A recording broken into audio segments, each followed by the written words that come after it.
हाँ दोस्तों, आप लोग के सामने एक गीत प्रस्तुत है।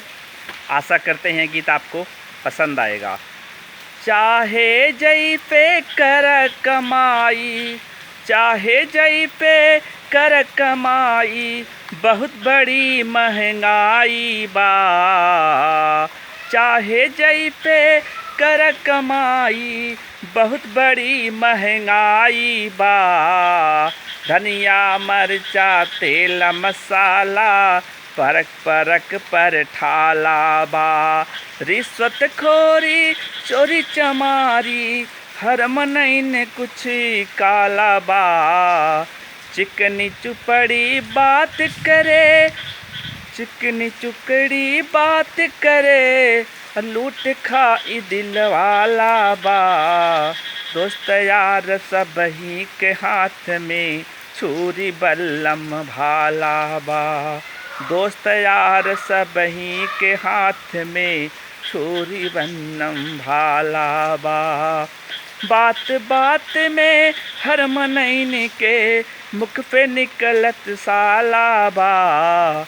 खाई के खर्ची घर में नाही बा, खाई के खर्ची घर नाही बा। डबल लाख के ताला बा हो, डबल लाख के ताला बा। कापी पेंसिल कलम दवात, कापी पेंसिल कलम दवा, झोला बड़ा निराला बा। एक अक्षर के सहुर न बाटई, चांदी के चमकत माला बा। ट्यूशन करी है पैसा चाहे, ट्यूशन करी है पैसा चाहे, पढ़ैया फैशन वाला बा।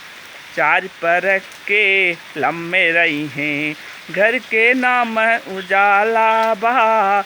घड़ी फाइकिल कलम जेब में, शिक्षा के तो दिखावा बा। 500 पारी गुटखा बीड़ी, हाथ में चाय के प्याला बा।